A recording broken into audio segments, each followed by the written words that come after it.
Vamos lá, o culto de hoje, então, a gente vai falar sobre, se eu fosse colocar um tema, seria homens e mulheres no jardim. Homens e mulheres no jardim. O que é o que é um homem de verdade, né? O que é um homem de verdade, o que é ser uma mulher de verdade, a Raquel vai estar falando. Qual que é o estereótipo que define um homem perfeito? O que significa ser homem para você? Talvez um estereótipo de homem perfeito seria talvez um cara de 1,90 m, tipo o Farra ali, ó, bonitão e tal. Né, Farra? Você está faltando na academia, você precisa... Eu sempre usou ele disso. Tô brincando. Talvez um estereótipo, o ideal para a gente, que a gente concebe no nosso entendimento, é uma figura, sei lá, pré-determinada, e a gente concebe isso no nosso coração e a gente acha automaticamente que aquilo lá é ser homem. É um cara bem-sucedido, é um cara que ganha muito bem, que... Eu não sei quais são as concepções, por exemplo, que você tem sobre o que é ser homem. Eu não sei qual é a sua história, eu não sei o que você tem passado, o que você já viveu. Eu sei que, por exemplo, nessas últimas 4 semanas, pelo menos, eu me encontrei com vários, eu tenho me encontrado com muitos jovens que têm procurado para tomar café, e é muito legal. Inclusive, se você quiser, manda uma mensagem, você paga o café daí, tô brincando. A gente racha lá, eu pago o meu, você paga o seu, tá tudo certo, mas me manda mensagem, eu sempre falo para a galera, vamos sair, vamos tomar um café, quero conhecer você. Eu tenho tido a oportunidade, o privilégio de conhecer muitas pessoas, muitos jovens têm procurado. E é impressionante como... E é uma das coisas que eu vou querer tocar nessa noite, como a figura de pai, por exemplo, para muitos deles é muito distante. Pelo menos nessas últimas 2 ou 3 semanas, de uns 7 ou 8 caras aí que eu conversei, mais da metade não tiveram um pai presente nas suas vidas. O pai foi uma figura ausente, que não veio crescer, que não teve contato nenhum com o filho. E talvez essa é a sua história também. E a minha palavra não é sobre paternidade, hoje eu não vou falar sobre isso, mas talvez por causa disso a sua figura a maneira de você enxergar um homem imperfeito é desconfigurada, não é ideal. E a gente vai falar nessa noite, o ponto dessa mensagem é nós olharmos, né, para a figura de quando Deus ele fez um homem e uma mulher, como Ele criou.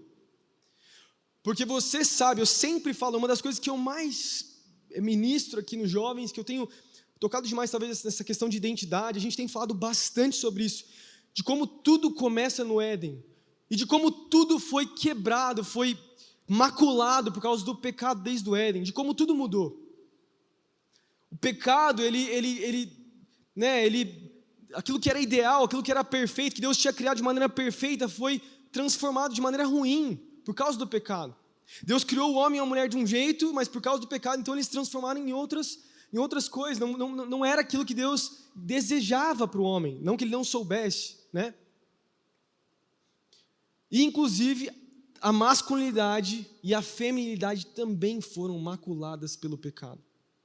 O próprio Deus, ele fala lá, a gente vai ler um pouquinho hoje, Gênesis capítulo 1, capítulo 2, capítulo 3, que uma das consequências da queda, está lá no capítulo 3, é que a mulher iria querer o lugar do homem, e o homem ia ter que conseguir subjugar ela, ia ser uma consequência muito ruim. Então você percebe que muitas coisas que nós vemos hoje na nossa sociedade já começaram lá desde o início. Por causa do pecado que maculou todas as coisas, o homem agora não sabe direito ser homem e nem a mulher ser mulher.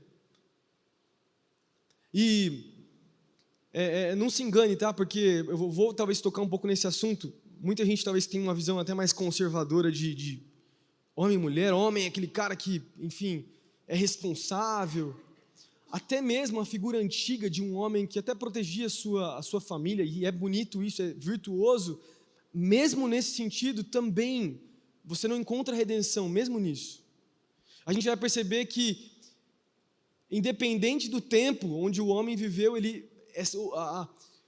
o pecado maculou todos os momentos da história. O homem nunca foi perfeito, ele precisa do Evangelho, ele precisa de Jesus. E se Jesus não transformar os nossos corações, nós não vamos conseguir ser homens de verdade. Esse é o ponto da nossa mensagem nessa noite. Amém? Eu tenho certeza que Deus vai falar muito com você. Então eu até coloquei aqui, talvez, qual seria o ideal de homem perfeito para a nossa geração. Eu sei que tem culturas diferentes, a gente vai para tribos diferentes, e você fala de pessoas, nos jovens, e você vai ver visões diferentes sobre o que é ser homem. Mas talvez um cara tipo, eu até coloquei, talvez seja uma visão mais antiga, porque eu sou, não sei, mas um cara tipo Indiana Jones, assim, um cara galanzão, pegador, sabe de tudo. Apesar que o último filme do Indiana Jones falaram para mim que ele foi completamente, ele virou um fraco, assim, né? Mas talvez essa seja a visão. Agora, o cenário que nós vemos, vamos falar agora sobre o cenário que nós temos hoje de homens, e eu não estou falando especificamente sobre nós que estamos aqui dentro, tá? Porque todos nós que estamos aqui dentro, eu acredito que conhecem ao Senhor Jesus, foram salvos por Jesus, foram transformados por Ele, ou estão sendo transformados. Mas qual é o cenário que nós vemos hoje quando nós olhamos para os homens da nossa geração? Pelo menos para as figuras midiáticas aí, que a gente conhece. Como que os homens estão hoje? Os homens estão hoje, talvez, eu até coloquei aqui, feminilizados, eles estão infantilizados, e eles são homens fracos, que não sabem o que querem. Homens que têm cada vez mais relativizado o seu papel, ou quem são, a sua identidade. Cada vez mais estão estendendo, né, o grau de, como é que fala? Da infantilidade, tipo assim, hoje você não sabe mais quando que acaba a infância, ou quando que acaba a adolescência. Em tempos passados, era dito que não tinha, o período de adolescência, a juventude não existia, era criança e se tornava adulto direto. Você sabe disso, né? É bem provável, por exemplo, que Maria, mãe de Jesus, ela era uma adolescente. Quando a menina menstruava, ela se tornava mãe. E tem um aspecto negativo, mas tem um aspecto positivo também. O amadurecimento, há tempos atrás, acontecia naturalmente, as pessoas desejavam isso. É ou não é verdade que os jovens da nossa geração, você olha para os jovens, para muitos amigos, e você percebe caras que são muito infantis? E quando eu falo infantil, eu não estou falando só porque o cara joga videogame, tá? Porque eu sei que muita gente joga videogame e eu joguei muito tempo. Não estou falando, videogame é sinônimo de infantilidade, não estou falando isso. Você fala, o pastor está falando que eu sou infantil, não estou falando isso. Talvez você seja, mas por outras razões. É ou não é verdade que os jovens da nossa geração estão cada vez mais infantis? Nas brincadeiras, no TikTok lá, velho. Você vai ver cara de 25, 30 anos fazendo dancinha assim, para viralizar. É ou não é verdade? Estou mentindo? Os conteúdos que saem, as músicas que a nossa geração consome, é impressionante, cara. Quando eu era adolescente, a música que a molecada escutava, sei lá, música, falo secular, né? Você olhava para as músicas meio emo, assim, e eram músicas que falavam de amor, mas elas não eram tão vulgares. O nível de pobreza musical que você encontra nas músicas, que você encontra nos jovens hoje, é impressionante, cara. Coisa que há 15 anos atrás não era. E a nossa geração consome isso, e não só consome, como se identifica. Eles são assim. Foi C.S. Lewis que falou, né? Eu até anotei aqui, naquele livro, Abolição do Homem. É um livro muito complexo, inclusive, você com certeza já escutou essa citação. Nós fizemos homens sem peito, esperamos deles virtude e empreendimento. Né? Eles riem da honra, nós ficamos chocados quando achamos traidores em nosso meio. Castramos o animal, que é o homem, e exigimos que ele seja fecundo. Essa é a geração que nós temos. Homens, jovens, sem peito. Sem virtude, sem responsabilidade, sem caráter. Que não amam, que não desejam, que não querem se responsabilizar, que não querem pagar o preço, que não querem se sacrificar, que não querem entregar suas vidas, que não olham com outros olhos, que têm uma mente pornográfica impressa em seus corações, que não conseguem se desprender das coisas do mundo, que só pensam em prazeres. Talvez por causa do tempo de conforto que nós vivemos, essa é a geração que nós estamos. E enquanto os homens são feminizados, infantilizados e fracos, nós temos então mulheres masculinizadas, independentes e insubmissas, que desejam liderar, porque os homens são tão fracos que não lideram, então nós temos, mulheres que acabam liderando no lugar dos homens. Você percebe, então, que a liberdade destruiu ainda mais o ideal de homem e de mulher estabelecidos por Deus. Mas vamos para a pergunta dessa noite, que é o que eu quero ministrar aqui. Qual é o homem e qual é a mulher que Deus deseja que nós, que fomos redimidos por Jesus, sejamos? Por que Cristo te redimiu e para onde Ele quer te levar? É esse o padrão, talvez, que você está vivendo hoje, é o padrão que Deus deseja para você? Ou talvez você está se parecendo com o mundo? É sobre isso que nós queremos falar nessa noite, né? Quero ministrar nessa noite sobre isso, a Raquel vai estar ministrando sobre isso também lá embaixo. E eu quero, através dessa pergunta, né, qual é o homem que Deus deseja que eu seja? Eu quero chegar na resposta que envolve dois pontos principais nessa noite, que eu quero que todos nós, inclusive eu quero chegar nessa noite. Primeiro, a renovação da mente, que Paulo fala tanto, e um arrependimento de coração. Se você, de alguma forma, enquanto eu estiver falando, tá? Mais uma vez, eu não quero soar legalista, ficar vomitando moralismo aqui, ficar dando bronca, não é o objetivo da mensagem. Mas se você talvez se identifica com algumas coisas, inclusive negativas que eu falar, por favor, que Deus possa, que você deixe Deus renovar a sua mente e que haja arrependimento no seu coração. Amém? Vamos lá.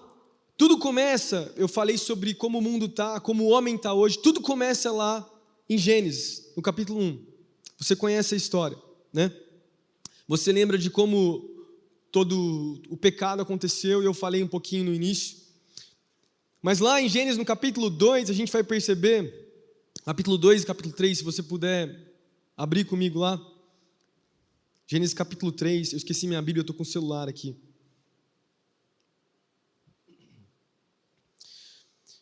Você vai perceber que o ideal de homem e de mulher estavam naquele lugar. É tão forte esse ideal, que quando Jesus, por exemplo, é questionado em Mateus capítulo 19 sobre casamento, eu falo isso para a gente voltar lá para o Gênesis, voltando ao jardim, é o tema da mensagem, porque o próprio apóstolo Paulo, em 1 Timóteo, né, e Jesus também em Mateus capítulo 19, quando é perguntado para ele sobre o ideal de homem, né, sobre casamento, ele volta para o Gênesis, ele cita Gênesis.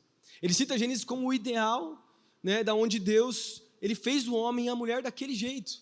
E é por isso então que nós vamos voltar para o Gênesis. Lá em Gênesis no capítulo 2, capítulo 3 principalmente, conta a história, vocês conhecem, Gênesis capítulo 1 é toda a criação, e você vai ver Deus criando o homem e a mulher e falando principalmente sobre o homem ser a imagem e semelhança de Deus. No capítulo 2 vai contar então o relato, né, de como Deus ele criou de maneira individual. Primeiro ele cria o homem e daí da costela do homem ele cria Eva. E o capítulo 3, então, conta a história da queda, de quando Deus ele tinha falado para o homem não comer do fruto do conhecimento do bem e do mal. Todo mundo conhece essa história? Deus fala assim, vamos lembrar um pouco, talvez para aqueles que não conhecem, eu não vou ler os três capítulos. A Bíblia diz, então, que tinha o Éden, né, e tinha um jardim. Então, o jardim ele ficava no meio do Éden, e no meio do jardim ficava a árvore do conhecimento do bem e do mal e a árvore da vida. A Bíblia diz então que de todos os frutos, o homem e a mulher podiam comer, inclusive a árvore da vida. E muitos teólogos vão falar, inclusive, que essa árvore da vida, ela proporcionava uma vida eterna lá para eles, porque simbolizava a vida de Deus. E eles caminhavam então no jardim. A Bíblia vai falar também em Gênesis capítulo 3 que Deus caminhava no jardim com eles. Então eles tinham um relacionamento, mas Deus falou para Adão, que depois falou para Eva, né? Para eles não comerem do fruto do conhecimento do bem e do mal, porque quando eles comessem, eles morreriam. E a Bíblia diz então, em Gênesis no capítulo 3, não vou nem ler por causa do tempo, Eva está caminhando lá no jardim, e ela está passando na frente da árvore do conhecimento do bem e do mal, e aparece uma serpente, que simbolizava o diabo. E o diabo, então, traz um questionamento para Eva, e ele engana Eva, trazendo um questionamento sobre a autoridade da palavra de Deus. Deus tinha mandado Eva não comer da árvore do conhecimento do bem e do mal. E daí a gente percebe o diabo, então, enganando Eva e tentando mudar a autoridade da própria palavra de Deus. Falando que se ela comesse, ela se tornaria como Deus. Ela teria liberdade. Ela se tornaria então autônoma, ela se tornaria independente, ela poderia decidir quem ela é. O futuro então estaria nas mãos de Eva e de Adão. E Eva então come o fruto, né? A Bíblia diz que ela come do fruto e depois ela leva para o seu esposo e Adão come. E tudo começa então por conta disso. E a gente sabe que também deveria o plano de redenção através de Cristo, mas a gente percebe que quem era Eva, quem era Adão antes da queda era um. Eles mudaram completamente. A consequência da queda foi drástica. Mudou completamente como os dois se relacionavam e como os dois viviam. E toda uma geração foi perdida, inclusive porque veio Noé depois, por causa da queda. Eu queria nessa noite, então, através desse texto que nós vamos falar aqui, entre Gênesis capítulo 1, capítulo 2 e capítulo 3, colocar 4 respostas essenciais sobre um homem de Deus segundo a palavra de Deus. Então, 4 respostas essenciais sobre o homem, né, que vive segundo a palavra de Deus. Amém? Estão comigo? Então a gente vai falar nessa noite aqui 4 pontos. Primeiro é, quem é você? Gênesis no capítulo 1 tem a ver com a primeira mensagem que nós ministramos aqui na série. Gênesis capítulo 1, versículo 26 e 27. Fala assim: depois de Deus criar todos os animais, todas as árvores, o rio, né, as estrelas, fala assim a Bíblia, Gênesis capítulo 1, versículo 26. Então disse Deus: façamos o homem à nossa imagem, conforme a nossa semelhança. Domine ele sobre os peixes do mar, sobre as aves do céu e sobre os grandes animais de toda a terra e sobre todos os pequenos animais que se movem rente ao chão. E daí fala versículo 27, criou Deus o homem à sua imagem, e a imagem de Deus o criou, homem e mulher os criou.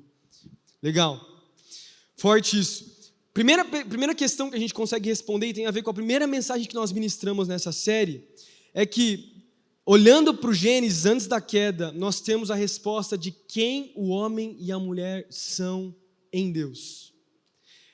Eles são a imagem e semelhança de Deus, mas a simbologia, eu não vou nem entrar nos detalhes da palavra aqui, é de que Deus ele criou o homem e a mulher como criaturas ou uma criação espiritual.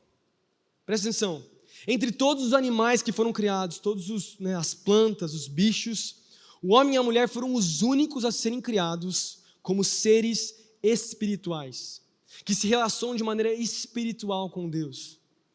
A identidade de Adão e Eva não viriam pelas coisas naturais, não viriam pelo aquilo que eles estavam fazendo, ou por eles se relacionarem entre si, mas viriam de se relacionarem com o Criador. Porque eles eram seres espirituais. Eles eram seres que eram para se relacionar com Deus, e do relacionamento com Deus vinha a identidade, vinha o caráter de Deus. A gente não sabe exatamente quanto tempo Adão e Eva passaram ali no jardim, até que a queda acontecesse, né? Mas o que nós sabemos é que Deus, ele sim tinha um propósito de se comunicar para Adão e Eva. Isso mostra que mesmo com o trabalho que Adão e Eva tinham, né, porque a gente acabou de ler aqui que eles dominavam, eles eram para subjugar a terra, eles eram para dominar sobre os peixes, né, do mar, eles tinham um trabalho. Adão e Eva não estavam lá. Uma vez eu li um artigo, um cara questionando a Bíblia, enfim, falando, Deus criou Adão e Eva para ficarem lá, coçando lá Adão fica coçando o saco lá no jardim do Éden, ficar parado lá. Cara, não é esse o contexto bíblico. Adão e Eva tinham um trabalho lá naquele lugar. Mas mesmo trabalhando, eles se relacionavam com Deus, com o Criador. Então, o primeiro ponto que nós falamos aqui nessa noite, de 4 respostas que são essenciais sobre um verdadeiro homem de Deus, segundo a palavra, e não segundo o mundo, é que primeiro de tudo é você entender que como homem de Deus, você é um ser espiritual. Você é um ser espiritual. E a Bíblia também diz que o que é ligado na terra é ligado no céu, no sentido de que você de maneira inteira está ligado com o Criador, com Jesus. As suas emoções, os seus pensamentos, a sua identidade, o que você já passou, a sua história, o seu futuro, tudo é para se relacionar com o Criador. Por quê? Porque você é um ser espiritual. O homem nunca foi criado para ser um ser independente de Deus, que foi exatamente o que Eva e Adão desejavam viver. Você percebe então que o ponto que eu quero dizer com esse primeiro ponto é que antes de tudo vinha Deus. Nós falamos na primeira mensagem dos 2 mandamentos que Jesus deixou para nós, lembram disso? A gente inclusive olhou para o Gênesis, falamos sobre isso, que o primeiro mandamento era mais importante que o segundo. O primeiro mandamento é amar a Deus de todo o seu coração e depois amar as pessoas.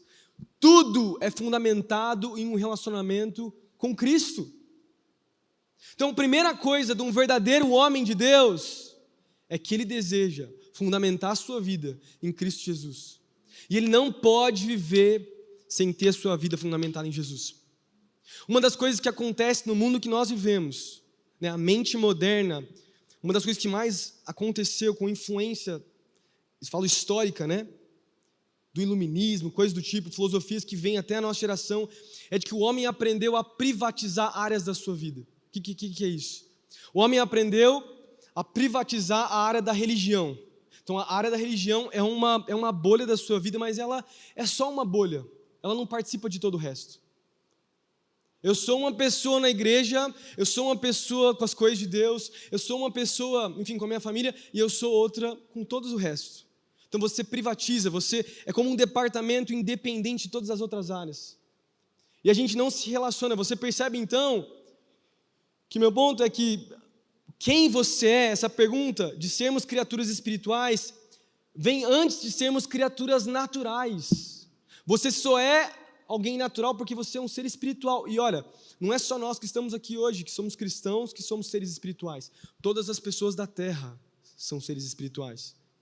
Todas as pessoas na terra têm esse desejo, no próprio espírito. O livro de Eclesiastes fala que existe um anseio pela eternidade em todos os corações. Isso fala para nós, mais uma vez voltando, que tudo precisa ser afetado pelo nosso relacionamento com Cristo. A base de tudo que eles viviam era o relacionamento que eles tinham com Deus. A sua identidade, o caráter, tudo o que eles são, vinha de caminhar com o Senhor. E nós vemos isso inclusive em Gênesis capítulo 3, né? Deus caminhando sobre o jardim. E o objetivo dessa palavra, mais uma vez, sempre a gente vai fazer isso, tá? Eu vou deixar 4 pontos essa noite. É sempre falar sobre como o mundo está e o que é esperado de um homem segundo a palavra de Deus, um homem que anda segundo Deus. Tá bom? Então, nesse primeiro ponto eu falei sobre sermos seres espirituais. É bem simples isso. Estão comigo aí? Segundo ponto algumas perguntas que a gente vai responder, né? Quem é você, o primeiro ponto? Primeira resposta, somos criaturas espirituais. Segundo ponto, que eu vejo que é importantíssimo, é o que somos chamados a fazer. O que somos chamados a fazer. Gênesis no capítulo 1, versículo 28, a gente acabou de ler o versículo 27, versículo 28 agora. Estão comigo aí? Versículo 28, não sei se dá para colocar aqui, aí. Fala assim: Deus os abençoe e disse: sejam férteis e multipliquem-se, encham e subjuguem a terra, dominem sobre os peixes do mar, sobre as aves do céu e sobre todos os animais que movem pela terra. Vamos lá, o que o homem e a mulher é chamado a fazer? Vamos focar principalmente o homem. Então, primeiro, a sua identidade, ele é um ser espiritual, que não pode viver de maneira independente de Deus, que foi exatamente o que o diabo fez com Eva e Adão ali. Ele desejava trazer independência, porque o diabo, o pecado dele, inclusive o pecado do orgulho, foi um pecado de independência. Segundo ponto, o que somos chamados a fazer? A gente percebe Deus trazendo um direcionamento para Adão e Eva de serem servos e senhores. Olha que Deus fala ali sobre servir a terra, sobre ser um mordomo. É isso que a Bíblia vai falar. Bota de novo para mim lá, porque eu estou com um versículo aqui também, posso ler. Versículo 28. Deus os abençoe, eles dizem: sejam férteis, multipliquem-se, enchem a terra, né, subjuguem a terra, dominem sobre os peixes do mar. Era para eles serem senhores, dominar a terra. Era para cuidar da terra, servir a terra, como mordomos, cuidar do jardim dos animais, né, ser férteis, multiplicar sobre a terra. Vamos pensar na visão do mundo agora. Como que o mundo está? Se Deus criou o homem e a mulher, tá? Isso é antes de falar sobre as diferenças, inclusive da mulher ser auxiliadora. esse direcionamento que Deus passa para Adão e Eva é um direcionamento dos dois. Os dois deveriam dominar, os dois deveriam proteger, cuidar. Os dois deveriam viver isso, né, juntos. Somos chamados a cuidar da terra e servir a terra. O que o mundo faz? Se a gente for olhar para o nosso mundo hoje, a gente vê uma despreocupação, por exemplo, com relação aos animais, à terra, de maneira geral, o homem ele se perdeu. O mundo que nós estamos hoje, falo até de coisas naturais, eu sei que não é o objetivo da mensagem hoje falar sobre isso, mas você pensa em animais que estão sendo extintos, pessoas, inclusive, matando seres vivos, é porque o homem, por causa do pecado, fez isso. Ele não dominou da maneira certa. O domínio que Deus estabeleceu para Adão e Eva para eles viverem não era um domínio de extermínio, era um domínio de serviço, de servir, de amar o lugar onde Deus colocou, de cuidar do jardim, de cuidar dos animais, de se multiplicar, né? Não simplesmente fazer por fazer. Você percebe então que o homem era para ter responsabilidade pelo lugar onde ele vivia. Deixa eu te perguntar, aonde Deus te plantou e te colocou? O lugar onde você trabalha, né? A casa que você mora. Como é a maneira que você vê de maneira, eu falo, a sua responsabilidade perante, não estou falando sobre a natureza, tá? Não estou falando isso. Você percebe que o homem, ele era chamado a cuidar do lugar onde ele estava. E se Deus fala para Adão e para Eva, inclusive, para eles cuidarem, é porque teria um inimigo dentro do jardim que um dia viria, inclusive para tentá-los. O homem, segundo o coração de Deus, inclusive Deus fala isso para falar inclusive sobre Davi, mas o homem que vive segundo a palavra é um homem de responsabilidade. É um homem que cuida, é um homem que serve, é um homem que assume o seu lugar, é um homem que não é um domínio cego, é um homem que se entrega. E eu vou falar depois sobre guardar, sobre cultivar, vai ser as próximas palavras que eu vou falar aqui, sobre ser um bom mordomo. Mas é um homem que cuida. Como que está a nossa geração hoje, em termos de responsabilidade? Essa é a geração que nós temos hoje. De jovens, de homens que acham que é normal isso. Que são influenciados por uma visão de mundo secular, onde que responsabilidade é sinônimo de falta de liberdade. Eu não vou ser livre se eu assumir a minha responsabilidade. Você percebe que o domínio que Deus dá nas mãos de Adão, eu falo sobre o homem Adão ali naquele momento, era um domínio de cuidado, de serviço, de se entregar. E o que nós menos temos agora na nossa geração são homens de verdade, que assumem a sua responsabilidade. As mulheres, falo mulheres cristãs, né, não mulheres do mundo, as mulheres que conhecem a Jesus, elas esperam isso de nós, de vocês. Homens que assumam a sua responsabilidade. Homens que entendem que tem sim domínio, porque Deus os chamou vocês para dominarem, no bom sentido da palavra, de assumirem a sua responsabilidade. Serem homens de palavra. Homens que não mentem. Homens que têm valor, homens de virtude, homens que vivem aquilo que falam. Os nossos amigos, os caras que a gente estuda e trabalha junto, os caras. Essa geração que tá tomando a frente, nós precisamos ser diferentes. Nós precisamos tomar um lugar. O cuidar do jardim, o cuidar dos animais, para nós, não é animal, simplesmente, né? Mas é cuidar do lugar onde Deus está te colocando. É ser responsável. Entenda que na sua caminhada, assim como teve uma serpente que foi em Eva lá, e depois foi em Adão, vai ter também para todos nós. E nós somos chamados a cuidar. Eu, como esposo, como marido, tenho que cuidar da minha família. Eu sou responsável por eles. O meu primeiro cuidado são com os meus filhos e com a minha casa. Você pensa nisso, que quando você começar a namorar e depois casar, que a família que Deus te entregar é para você assumir a sua responsabilidade e ter essa visão de que Deus está te entregando para ser um mordomo. Os seus filhos, por exemplo, os meus filhos não são meus para sempre. Eu sou mordomo deles. Eu cuido, eu faço o meu melhor, eu dou o meu melhor, mas eu sou responsável e um dia eu vou prestar conta diante de Deus, e você também vai, de como você foi como homem. Agora minha pergunta é, como você tem sido? Como você tem sido?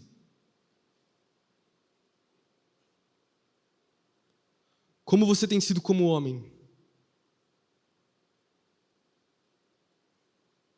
nós somos chamados a nos entregar pela nossa família.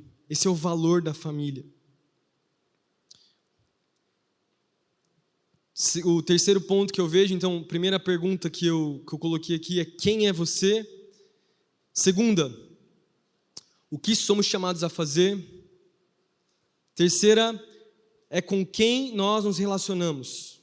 Com quem nós nos relacionamos. A gente acabou de ler Gênesis capítulo 1, versículo 27 e 28. No capítulo 2, a gente vai perceber então, a gente vai perceber a Bíblia trazendo então um relato da história de como Eva entrou em cena. A Bíblia diz em Gênesis no capítulo 2 que Deus viu, que o homem estava sozinho, estava só. E ele fala: eu vou preparar uma auxiliadora para o homem. E ele tira então uma costela, ele faz o homem dormir, lembra da história? Depois de colocar o homem para dormir, ele tira uma costela de Adão e ele faz então Eva.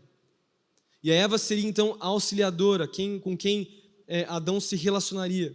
E essa terceira pergunta, ela entra exatamente nesse ponto. A gente falou sobre, mais uma vez, quem eu sou, quem é você. Segundo, o que nós somos chamados a fazer, sermos servos e senhores. E o terceiro entra com quem nós estamos nos relacionando. Com quem nós nos relacionamos. Na primeira palavra que nós ministramos na série, mais uma vez, nós falamos sobre o segundo mandamento de relacionar com as pessoas, ser algo secundário, né? Primeiramente com Deus, depois com as pessoas. Mas você percebe então que Deus, depois de ter uma aliança com Adão, ele coloca Eva para que Adão e Eva tivessem uma aliança também, caminhassem juntos, se relacionassem. Deus estabelece então um padrão de unidade, um padrão de aliança acontecendo no casamento. Um relacionamento entre um homem e uma mulher. Não entre duas mulheres e um homem, ou entre dois homens, ou um homem e uma mulher, Adão e Eva. E o que é mais interessante é sobre Deus ter falado isso para Adão e a necessidade da aliança entre os dois. Segundo, o terceiro ponto que eu quero deixar nessa noite para você, a gente está falando diversas coisas aqui, é sobre a necessidade do relacionamento entre um homem e uma mulher e o casamento. Deixa eu falar, o não casar é uma exceção na Bíblia. Poucos, por exemplo, entre os 11 discípulos que a gente tem na Bíblia, a gente só sabe que o próprio Paulo, por exemplo, não se casou. O resto, pela tradição, todos se casaram. O casamento, ele é um chamado do homem a viver. E nós vivemos numa geração de homens castrados, que não desejam se casar. Vamos lá, mais uma vez, o pecado que o diabo causou em Adão e Eva, veio para tentar, foi exatamente um pecado de liberdade, de autonomia e de egoísmo. Egoísmo de Deus, mas o próximo ponto é um egoísmo entre as pessoas. A maneira das pessoas se relacionarem também foi afetada pela queda. Olha para a nossa geração hoje, como as pessoas estão. O casamento cada vez mais tem sido diminuído o valor do casamento, é ou não é verdade? Os jovens cada vez mais querem casar tarde. Se você está casando tarde, não tem problema, não estou falando isso, mas em linhas gerais, quando você olha para as pessoas, não é porque elas estão esperando a pessoa certa, mas é porque elas querem aproveitar a vida. Eu me casei muito cedo, casei com 22 anos de idade, mas dos meus amigos que eu cresci na escola, eu diria assim que 20% se casou. O resto, todos eles, ou estão solteiros, ou estão vivendo juntos, ou vivem uma vida desregrada, catando mulher atrás de mulher. Eu acompanho os caras no Instagram, é só farra, velho. Os caras não estão nem aí. A gente é consumido por uma geração que vê dessa forma. Por quê? Porque o casamento é sinônimo do quê? Você está perdendo liberdade, ou não é verdade? Você está perdendo a sua autonomia. Você está perdendo tempo, você está perdendo dinheiro. Casamento é dinheiro, casamento é tempo. Para que eu vou fazer isso, velho? Se eu posso morar com a minha mãe, juntar dinheiro, gastar com o que eu quiser, cara, tá tudo certo. A gente vive numa geração cada vez mais uma vez, infantilizada. Eles não sabem quem são, porque são seres espirituais, mas estão independentes de Deus. Eles não sabem o que devem fazer. porque não são senhores, né, e nem servos, da maneira como Deus os criou para ser. Eles também não sabem com quem se relacionar, porque se relacionam da maneira errada. Se relacionam por prazer, se relacionam pelo aquilo que eu posso obter, por aquilo que eu posso... O que eu posso ganhar com esse relacionamento? Se a mulher é bonita, se a mulher, enfim, tem dinheiro às vezes. É ou não é verdade que a gente vive nesse tempo? Olha o jeito que o mundo vê a aliança. Eu me lembro que quando eu casei muito cedo, como eu falei, casei com 22 anos de idade. E um dos meus amigos me procurou, e um cara era muito amigo meu, hoje está meio distante. Mas eu me lembro dele mandar mensagem para mim e falar: você tem certeza, velho, que você vai casar? Eu sei que você é de igreja, mas, tipo, você nem aproveitou, cara, você não fez nada e tal, tipo... Porque essa era a visão dele. Agora, deixa eu passar para o que a palavra diz para nós. A palavra nos mostra que existe um valor na família e no casamento. O casamento é algo importante para Deus. Tudo começa na Bíblia através de um casamento. Tudo começa. Se não fosse importante para Deus, Deus teria criado só Adão e deixado ele se relacionar com os animais. Mas foi da vontade de Deus criar um homem e uma mulher para que eles se relacionassem e juntos dominassem sobre as coisas, fossem servos, né, trabalhassem. Então eu quero te falar nessa noite, eu quero, né, através dessa mensagem te trazer que existe um valor na família e no casamento. Se você não tem orado por isso, ore. Deus tem uma mulher de Deus para você. Deus tem uma mulher virtuosa que vai vir para complementar você, que vai ser uma bênção na sua vida, que vai te fazer crescer. E é impressionante como você cresce no casamento, velho. É impressionante. Eu falei também algumas palavras atrás, nessa série de mensagens, que você olha, dependendo da idade que você está, você vai vendo como você vai amadurecendo, né? Você, tipo, olha, eu com 20 anos eu era um tonto, eu olho com 25, melhorei. Enfim, mas é impressionante como o casamento traz uma melhora em você e provoca uma melhora muito grande em você, cara. No casamento existem ajustes, no namoro, tá tudo certo, você briga, cada um vai para sua casa, você não vê na noite, tal, depois você volta, acerta. No casamento não, cara. Você quebra o pau dentro de casa lá, você resolve, você vai brigar, discutir, mas você tá com a mesma pessoa, você tá lá junto, e você vai lutar pelo seu casamento. Casamento é entrega, casamento é sacrificar, é você deixar as suas vontades, é deixar as coisas que você muitas vezes ama para você dar mais valor para quem Deus te deu. Dá para entender? Isso é maior ainda, tem uma força maior ainda quando tem filhos. Porque com a esposa, você faz tudo isso, mas você ainda faz sexo, então resolve. Às vezes resolve quando você consegue, sabe?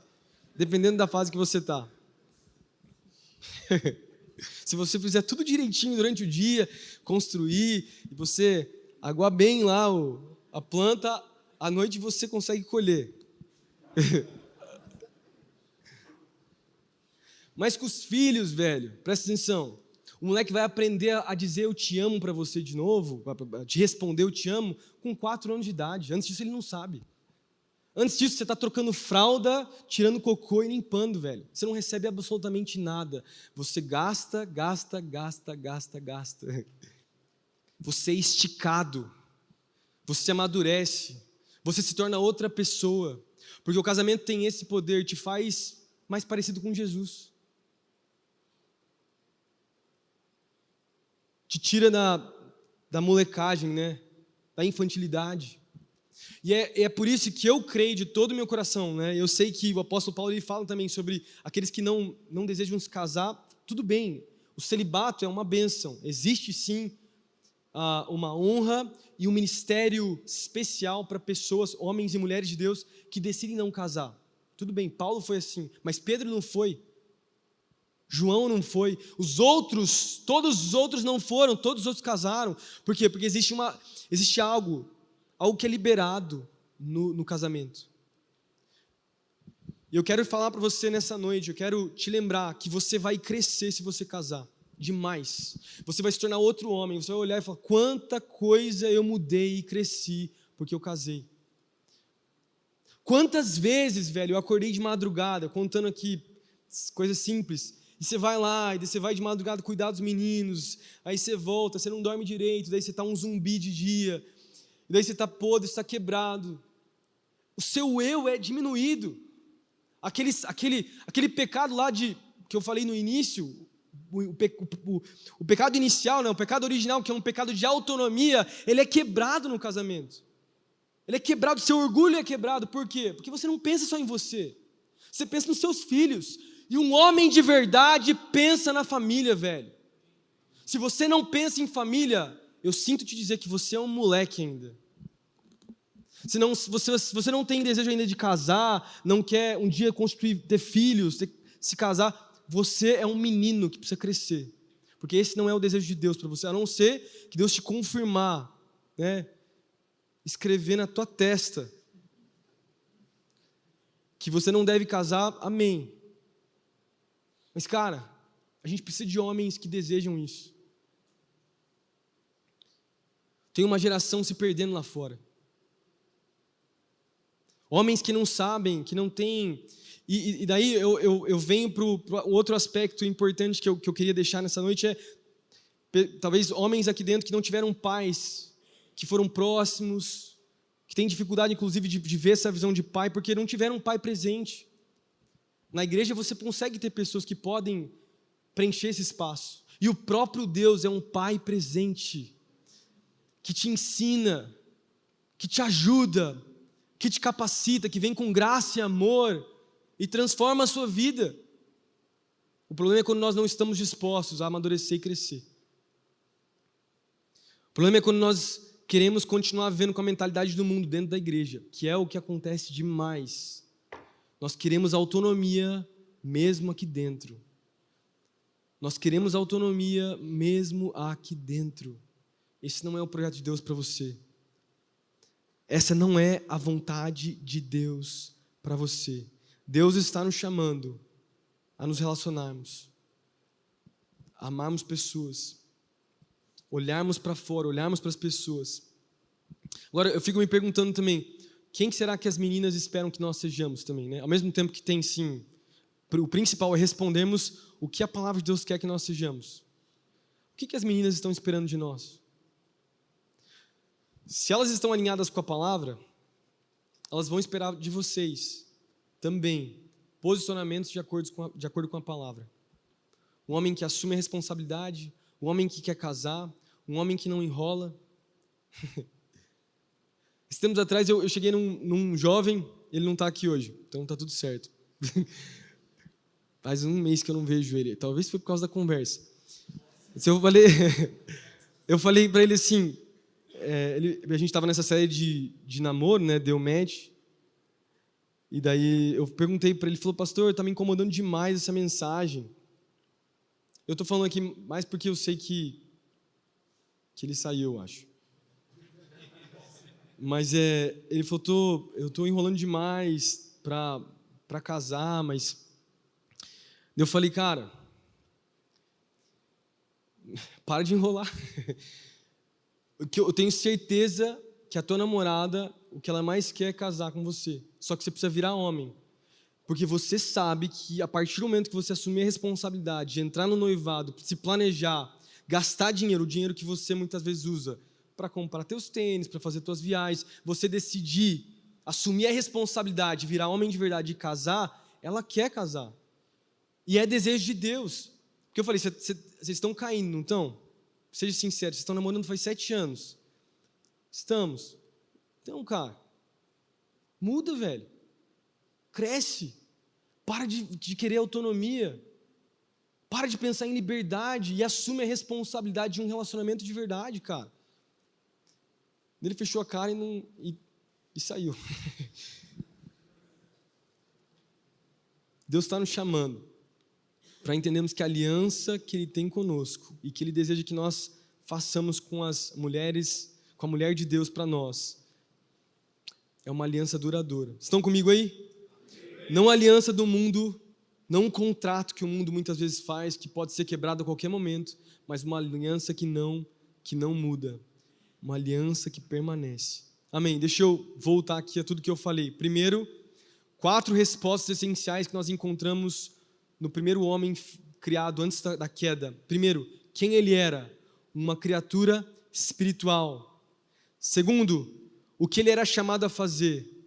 Ele era chamado a dominar, a ser senhor sobre a criação e servir. Terceiro, ele tinha sido criado para se relacionar com Eva, com uma mulher de Deus que Deus tinha para ele. E quarto, último ponto, como cumprir a vocação? Sabendo que ele tinha sido chamado para servir, para dominar, ele era chamado a cultivar e a guardar. Cultivar e guardar. Abre lá, se puder projetar para mim Gênesis capítulo 2, versículo 15 ao 18. Gênesis capítulo 2, versículo 15 ao 18.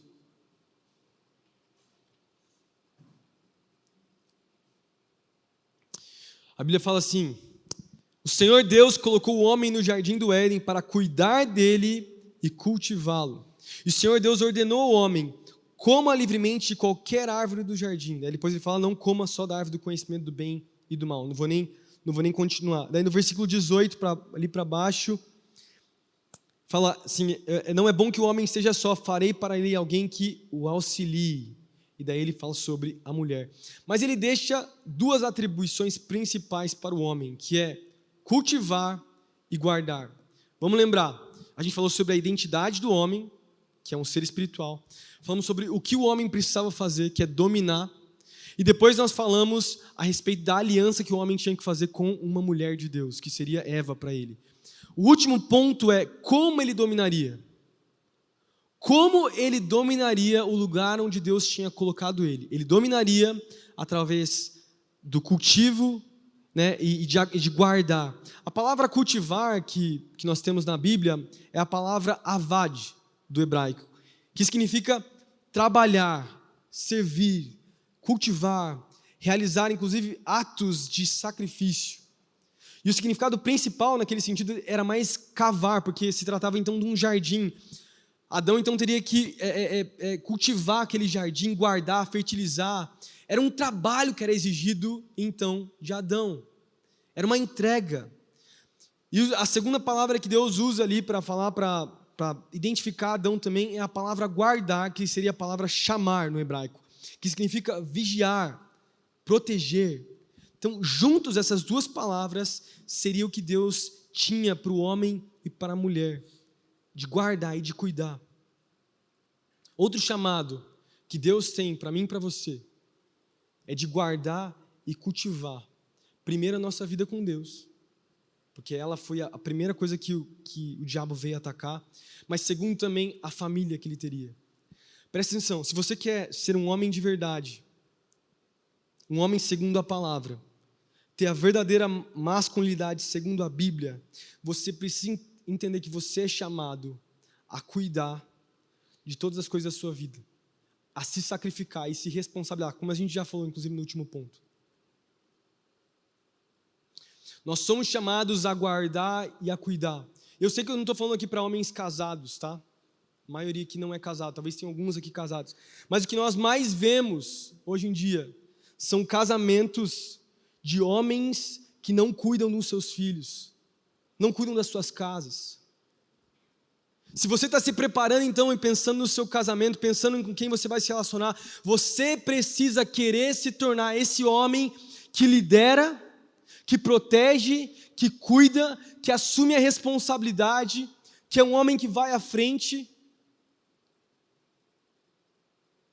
O problema é que esse lance de guardar, de proteger, muitas vezes exige muito de nós.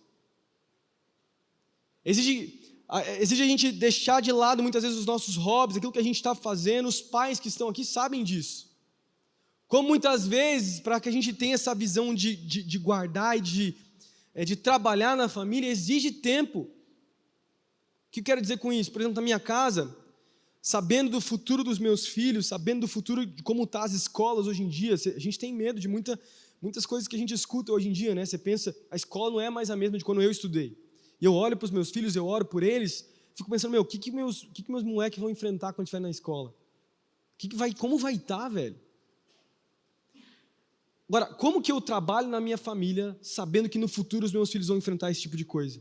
Se eu não dizer quem meu filho é, se eu não colocar uma identidade na vida do meu filho, na vida da minha filha, dizer para eles, lembrar eles, cultuar a Deus junto com eles, ensinar, ler para eles, gastar tempo, os meus filhos vão receber a identidade de fora.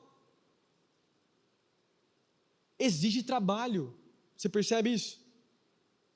E eu sei que a maioria aqui não tem filho, né? Talvez poucos aqui tenham, mas de alguma maneira nós somos chamados agora, nesse tempo, a entendermos que nós somos responsáveis. Quando você for namorar, ou você que já está namorando, você também é responsável por liderar seu namoro, por exemplo, espiritualmente falando. Quando foi a última vez que você que está namorando aqui leu a Bíblia com a sua namorada? Que você gastou mais de 15 minutos orando com ela? Quando foi a última vez que você trouxe a sua namorada aqui para a sala de oração e você gastou um tempo lendo a palavra, orando e buscando ao Senhor pelo seu namoro e pelo seu futuro? Quantos de nós estamos sendo liderados pelas nossas emoções, sentimentos, desejos, mas não estamos colocando sim o Espírito Santo a liderar e a gente tomar a rédea também da nossa vida? A gente assume a responsabilidade de quem nós somos. Ou a gente está vivendo, sendo influenciado pelas vozes do mundo. Dá para entender o que eu estou falando? Se a gente quer ser homem de verdade, nós precisamos entender que nós somos chamados a cuidar. Nós somos chamados a cultivar, nós somos chamados a submeter as nossas vidas para esse lugar. Um homem de verdade é um homem que cuida. Agora, como que os homens, mais uma vez, sempre fazendo esse paralelo, como que os jovens da nossa geração estão? Como que estão os nossos amigos hoje em dia? Os jovens, os nossos amigos, eles assumem as responsabilidades da sua vida?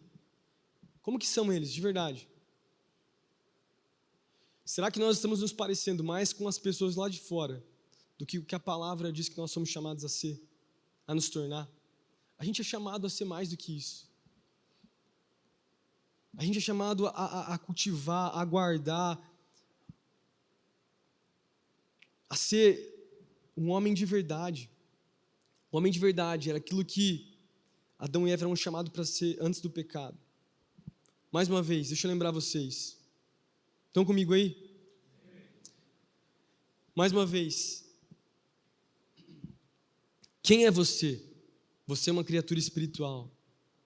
Segundo, o que somos chamados a fazer? Sermos servos, sermos mordomos, dominarmos. Terceiro, com quem você se relaciona? Somos chamados a nos aliançar com pessoas e com a nossa esposa.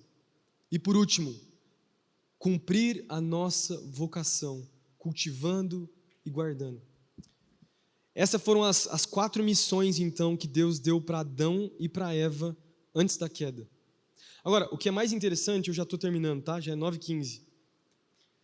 É que Adão tinha esse chamado para ele. Só que por causa do pecado, Adão não viveu isso.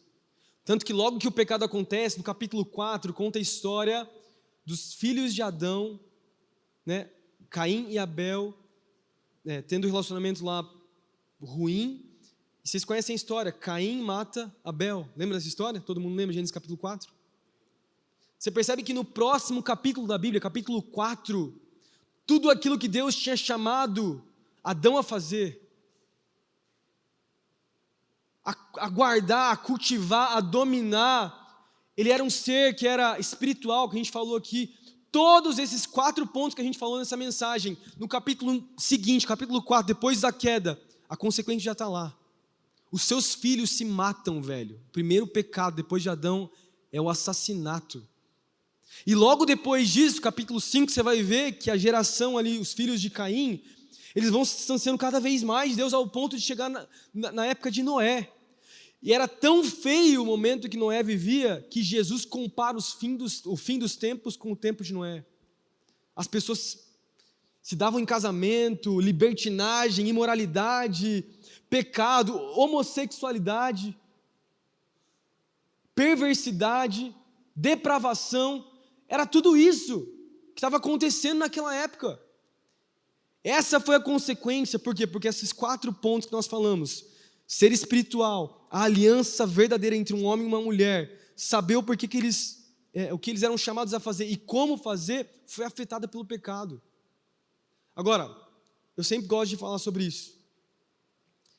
Não teve homem perfeito, não teve nenhum homem na terra que conseguiu viver esses 4 pontos que eu falei de maneira perfeita, até chegar a Jesus. Jesus sabia que ele era uma criatura espiritual, ele sendo Deus, mas ele tinha comunhão com o Pai. A Bíblia diz que mesmo sendo Deus, ele ia, por exemplo, diversas vezes no seu ministério, ele ia para o monte orar, e ele ensinava os seus discípulos o que era oração, ele buscava a Deus, ele era um homem perfeito, e ele era uma criatura espiritual, como nós falamos aqui. Ele também cumpre a sua vocação de cultivar e guardar o último ponto, o que ele era chamado a fazer, ser servo. Ele foi o servo perfeito, ele cuidou, ele foi o mordomo, ele amou, ele se entregou, ele assumiu a responsabilidade. Inclusive a palavra vai dizer, nesse ponto de Gênesis capítulo 1, versículo 28, é sobre se multiplicar. Jesus também se multiplicou, não naturalmente, mas ele teve os seus discípulos, ele assumiu a sua responsabilidade. Ele também foi um homem de aliança, mesmo que não com uma mulher, ele foi um homem de alianças verdadeiras. E por último, ele cumpriu a sua vocação, ele cultivou e guardou até o fim, a não ser aquele que estava predestinado ao inferno, que foi Judas. Você conhece a história, não porque foi obrigado, mas porque decidiu, teve liberdade para pecar e trair Jesus, caiu. Mas Jesus foi fiel até o fim. Ele foi o homem perfeito. Se nós, como homem de Deus que estamos aqui dentro, queremos ser um exemplo para as pessoas lá fora, nós precisamos seguir o padrão de Jesus. Entender que nós somos criaturas espirituais. Talvez muitos aqui dentro, você não tenha sido um homem de verdade, porque você tem negligenciado que você é uma criatura espiritual. Cara, antes de tudo, você é um ser espiritual, você não vive pelo natural. Você não trabalha e depois busca a Deus, você busca a Deus e depois você trabalha. Você ama a Deus, depois você trabalha. Se a ordem for invertida, tudo vai ser destruído, velho. Na minha vida eu falo de maneira pessoal, posso contar para vocês, como pai, como esposo, se minha vida com Deus não estiver boa, cara, tudo cai, velho, tudo vira um lixo na minha vida. Teve estações da minha vida que ficou assim, vira uma bagunça, mano. Eu tapando buraco atrás de buraco e nada funciona. Por quê? Porque eu sou um ser espiritual. E se o meu espírito não estiver bem, o meu natural não vai bem, cara. A gente só vai conseguir ter a verdadeira masculinidade se a gente entender que nós somos seres espirituais. Segundo, como nós falamos isso, nosso chamado, qual é o nosso chamado? Dominar, como a gente falou, é trabalhar, é nos responsabilizar, é multiplicar. Nós somos chamados a nos relacionar, que entra no terceiro ponto, que é a nossa aliança. Nós somos chamados a isso. Mas para sermos homens de responsabilidade, a gente tem que parar de ser parecido com o mundo e se parecer mais com Jesus. Dominar, cuidar. Qual é o jardim da sua vida? Quero dizer, qual é o lugar que você está plantado, que você precisa dominar também. Dominar, e quando eu falo estabelecer o reino de Deus, ser um homem de verdade, um exemplo para as pessoas. Talvez muitos aqui dentro, você não tem feito isso, você tem sido dominado pelo mundo, e você não tem dominado, você está sendo dominado. Dá para entender? Você tem sido influenciado. Você não é um homem de responsabilidade. Você não é um homem de palavra. Você não é um homem de virtude. Você não é um homem de caráter. Talvez você está aqui dentro e você tenha uma visão pornográfica de mundo, velho. Você olha para as meninas e por causa do vídeo que você assistiu durante a semana, você só consegue objetificar as pessoas. Estou te chamando para você assumir a sua responsabilidade também como homem de Deus. Deus está te chamando para pureza e para santidade. Homens de Deus são puros. Assim como Jesus, quando encontrou a mulher samaritana em João capítulo 4, sabendo da sua história com vários homens, não olhou de maneira depravada para ela, mas olhou com amor sacrificial para ela. Nós somos chamados a amar as meninas lá embaixo com um olhar de amor verdadeiro. É a sua irmã em Cristo. Ela pertence a Jesus, inclusive a sua futura esposa também pertence a Jesus, e você é chamado a se sacrificar por ela assim como Cristo se sacrificou. Você é chamado a se entregar assim como Jesus se entregou. Nós não somos chamados a viver como os homens desse mundo, que casam por N razões que não são certas. Qual é a razão que você tem buscado uma namorada? Ou que você mesmo está namorando? Por que nós estamos querendo nos relacionar? Por que nós estamos querendo casar, por exemplo? A gente precisa ter a motivação certa. A gente precisa se parecer mais com Jesus. Jesus é o nosso ideal, o homem perfeito. Sabia a sua missão, tratava as mulheres da maneira certa, assim como os homens. Era um homem de caráter, de responsabilidade, que dominou, estabelecendo o reino de Deus, que não fazia as coisas por acaso, que era um homem, como a gente está falando, até virtuoso. Um homem de respeito, um homem de trabalho, que inclusive era carpinteiro antes de ir para o ministério. Um homem de palavra. Não a masculinidade tóxica que o mundo tem aí. O pegador, o bonitão, barba feita, 1,85, forte. Esse não é o padrão de Deus. Você pode ter 1,65 m e ser um grande homem de Deus, que vai encontrar, porque toda panela tem a sua tampa, né? Que vai encontrar uma pequena mulher de Deus. Que vai encontrar uma mulher de Deus. Você tem uma identidade, cara. Não importa estereótipo. Não é o estereótipo que o mundo ensina. Todos nós, todo mundo. A nossa pequenez, eu não estou falando de altura, de tamanho, mas a nossa pequenez perante Deus, cara, ninguém aqui representa nada perto de Deus. Mas mesmo assim, Deus nos chama para sermos homens verdadeiros, de valor.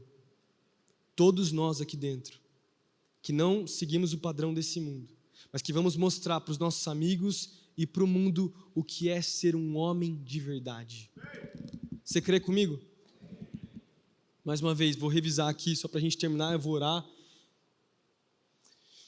Homens que sabem que são seres espirituais, que amam a Jesus acima de todas as coisas, homens de aliança, que estão dispostos a se sacrificar, homens de responsabilidade, que cumprem a sua vocação, que são servos e que dominam, mas que cultivam e que protegem. Amém?